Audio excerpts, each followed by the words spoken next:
भी राजकुमार इस बात के लिए तैयार नहीं हुआ, क्योंकि ये बात सबको पता लग गई थी। कोई तैयार नहीं हुआ। अंत में किसी विद्वान ने कहा, इस कन्या का विवाह किसी ब्राह्मण के साथ कर, वो हो जाएगा। कोई राजकुमार इसके लिए तैयार नहीं होगा। तब एक विद्वान ब्राह्मण के साथ उसका विवाह कर दिया, वो चली गई। बंधुओं, मुनि अपना तप करते रहे। एक बार उन्होंने मास खमन तप किया। कितना भाइयों? और आप सभी जानते हो मास खमन तप किसे कहते हैं? 1 मास 1 महीने का तप वो उन्होंने किया। तब पूर्ण हो गया तो पारने के लिए मुनि चले। यहां से यह अध्याय शुरू होता है। सोवाग कुल शंभुओ गुणोत्तर धरो मुनि, हरि एस बलो नाम आसे भिक्षु जी इंदिए। शपाक कुल में उत्पन्न, शपाक कहते हैं जिन कुलों में कुत्ते का भी मांस खाया जाता, वो बहुत ही छोटे माने जाते, तुच्छ माने जाते हैं दुनिया में। ऐसे कुल में उत्पन्न हरिकेश बल नाम के वे मुनि महान गुणों के जो धारक थे। आसी भिक्षु जींद्रिये, वे जितेंद्रिय थे, उन्होंने अपने इंद्रियों को जीत लिया था। बंधु, विमास खमन तप के पारने हेतु चले, जा रहे थे अपने साधुचर्या के अनुसार समिति गुप्ती का विचार करते हुए। रास्ते में उन्होंने एक मंडप देखा जहां बहुत भीड़ थी। दृष्टि डाली, एक तरफ को बहुत सारे लोग खाना खा रहे थे, बहुत सारा खाना बनाया हुआ था, बहुत सारी भीड़ थी। उस स्थान को देख करके मुनि ने सोचा, चलो अपने पारने के लिए यहां से याचना कर लेते हैं। सहज है, बहुत लोगों का भोजन है, अतएव यहां से भिक्षा की याचना कर लो। ऐसा उन्होंने सोचा और सोच करके वे उस मंडप की ओर चले गए। उनका शरीर तप से दुर्बल था, उनके वस्त्र मलिन थे। वे इस तरह तपोमूर्ति भिक्षा हेतु मंडप में जाते। जाए मैं पड़ी थद्धा, वहां यज्ञ हो रहा था और यज्ञ करने वाले जो लोग थे वो जाति मद से ग्रसित थे। हम ऊंची जाति के, हम ब्राह्मण हैं, इससे वो ग्रसित थे। और उन लोगों ने उन मुनि को आते हुए देखा। एक दूसरे से बोले, कैरी आगच्छे दित्र, अरे ये कौन आ रहा है, ये कहां से आ रहा है? काले विकराले फोक नासे, काला कलूटा कैसा है ये, फोक नासे, इसकी नाक भी कैसी हुई हुई है। ओम चेले पंसु पिशाए भूए, ऐसा गंदा साक्षात पिशाच दिखाई देता है। उनकी सोच बताए यहां शास्त्र के शब्दों में, उनको क्या सोचा उन्होंने? साक्षात जो पिशाच दिखाई देता, ये कहां से आ गया यहां हमारे मंडप के अंदर? बंधु मुनि थोड़े से आगे आते हैं और उन लोगों ने कहा, अरे ओ तू यहां क्यों चला रहा है? जा चला जा यहां से, यहां तेरे लिए कुछ नहीं है। कीमम थी, क्या सोच कर आया तू यहां पर? यहां तू क्या सोच कर आया है? उन लोगों ने कहा। बड़े सहज में मुनि ने कहा, समणो अहं संजो बम्बियारी, मैं साधु हूं। बड़ी शांति के साथ कहा, मैं साधु हूं, संयमी हूं, मैं महाव्रतों का पालन करता हूं, मैं भिक्षाजीवी हूं, मैं गोचरी भिक्षा के द्वारा अपना निर्वाह करता हूं। मैंने देखा यहां बहुत सारा अन्न बनाया जा रहा है और ये सब है यहां, तो मैं भिक्षा के लिए आ गया। उन्होंने कहा ना, किस लिए आ रहा है? यहां मैं भिक्षा के लिए आ गया। वक्खड़ं भोजन महानाणं, अरे तुझे पता नहीं ये सब ब्राह्मणों के लिए बनाया गया है, ये उन्हीं को दिया जाएगा, ये तेरे लिए नहीं है। इस बात के दो पहलू हैं। एक तो ये इतना कहने के बाद वापस हो जाते हैं मुनि। दूसरा पहलू यह है, उन्होंने उनको उपदेश देना चाहा, कुछ बताना चाहा। तो क्या कहा मुनि ने? किसान बीज बोता है, भूमि में बोता है, पर यह देख करके बोता है कि बीज कहां उगेंगे। सही स्थान को देख करके वह बीज बोता है, तो पात्र को दिया हुआ दान फलित होता है। पात्र को, किसको? साधु को। भाव है पात्र को, साधु को। इस बात से वो है, हाँ हाँ हम जानते हैं पात्र कौन है, पात्र कौन है।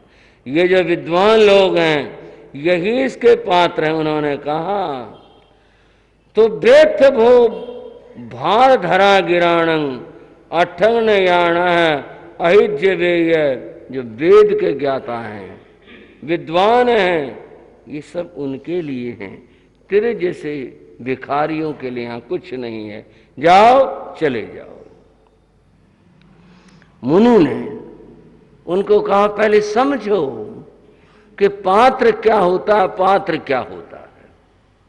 पर वो अहंकार के कारण इस बात को सुनने के लिए तैयार नहीं थे। उन्होंने एकदम से कहा, कैत खत्ता उब जोईवा, अरे कोई है यहां? कौन? बोले ब्राह्मण, वो बैठे हुए लोग। अरे कोई है यहां? और इतना कहते ही बहुत सारे लड़के एकदम से युवा निकल करके आए और उन्होंने क्या कहा, भगाओ इसको। कंठम में घेतुण खलेज जोयं, इसके यहां गले में, इसको अर्धचंद्र कहते हैं, गले में अर्धचंद्र लगाकर धक्का दे करके निकालो इसको यहां से। उन्होंने तो कुछ भी नहीं सुना और एकदम से साधु कुछ अपनी बात कह पाते, वे लोग टूट पड़े और उन्होंने बैंत से, कस कोड़े से साधु को पीटा, धक्के दिए, उन्हें गिरा दिया और उन्हें मारा, उन्हें पीटा। जब उन्होंने ऐसा किया, वह जो देव था एकदम से कुपित हो गया, पल भर में ये काम कर दिया। थोड़ा भी उन्होंने ऐसा नहीं भी उसे कहते भी तू जा चला जा, कुछ ऐसा मौका ही नहीं दिया, इतना कुछ कर दिया। देव ने कहा कि मेरे गुरु के साथ ऐसा हुआ। वो फिर कुपित हुआ, उसने अपने देव माया का प्रयोग किया। जितने वो थे युवक मुनि को मारने पीटने वाले, सब जमीन पर गिर पड़े, सबके मुंह से रक्त धारा बहने लगी, सब बेहोश हो गए। वहां का पूरा वातावरण भयपूर्ण हो गया। अरे ये क्या हुआ, इन सबको क्या हो गया, किसने क्या कर दिया, अरे क्या बात हुई। जब सब लोग, वो ब्राह्मण भी आ गए, यज्ञ करता भी, सब आ गए। अब वो करें तो करें क्या। संयोग एक और बना। तभी वहां भद्रा, वो राजकुमारी जो यज्ञ करता, ब्राह्मण के साथ जिसका विवाह हुआ था वो वहां अपने कार्य से आई। उसने देखा, अरे ये तुमने क्या कर दिया?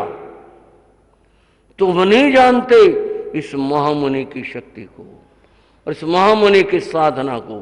क्षमा मांग लो अगर बचना है, अन्यथा कोई बचेगा नहीं। सारे के सारे लोग चरणों में गिरते हैं और उसने कहा, राजकुमारी ने, गिरिम नहीं खड़ा है, तुम नाखूनों से पर्वत को खोदने की कोशिश कर रहे हो।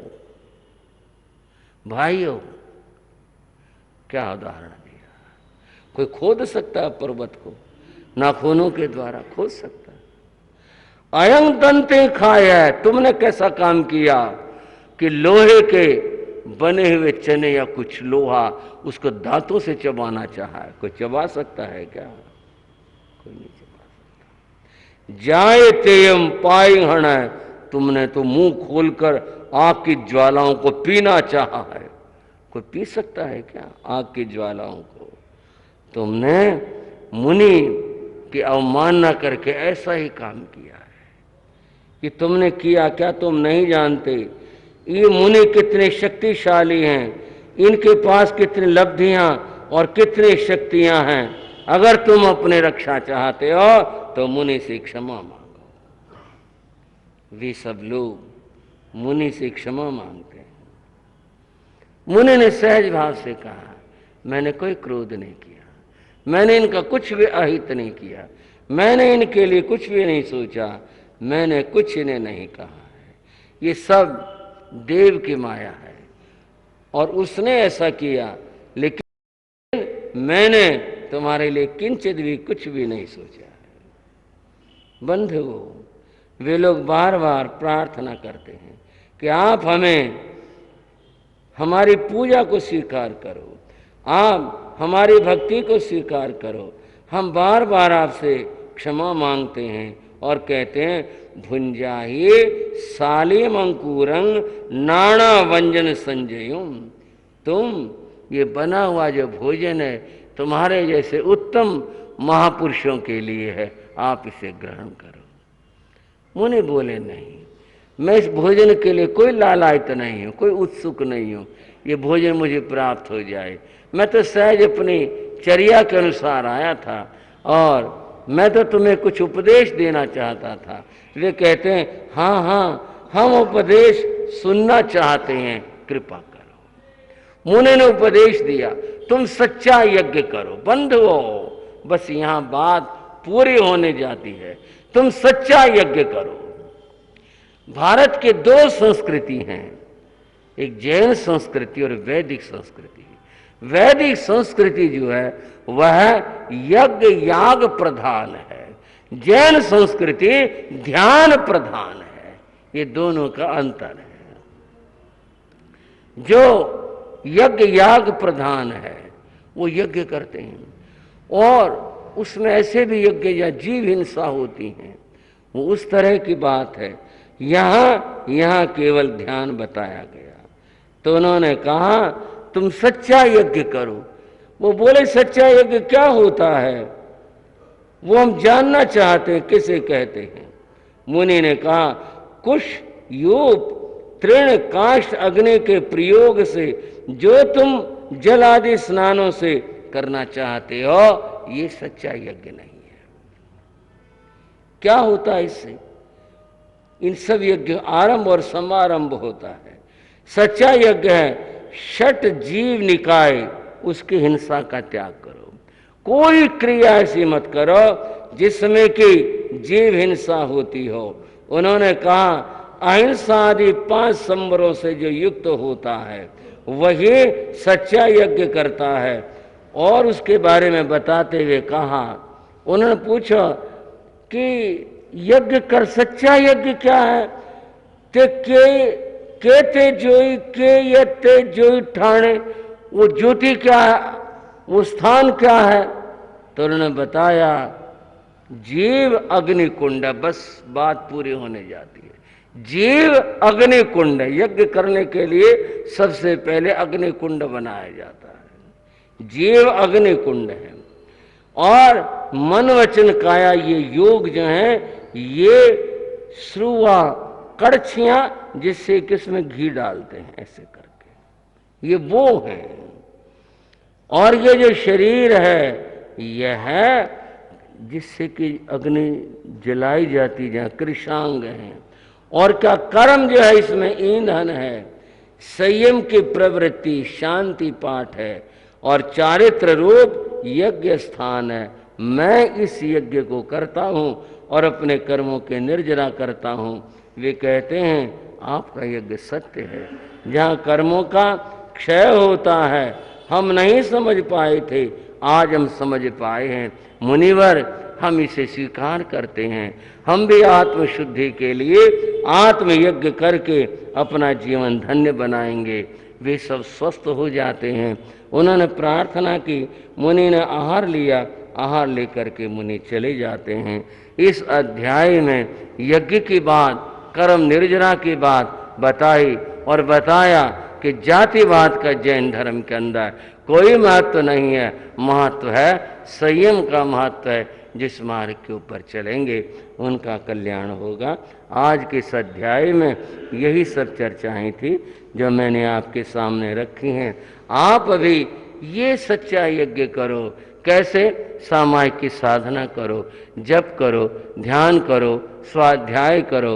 ये यज्ञ है और इसके द्वारा कर्मों की निर्जरा होगी और आत्मा शुद्ध पावन बनेगी, सबका ही कल्याण होगा। इसके साथ चर्चा को विराम देता हूँ।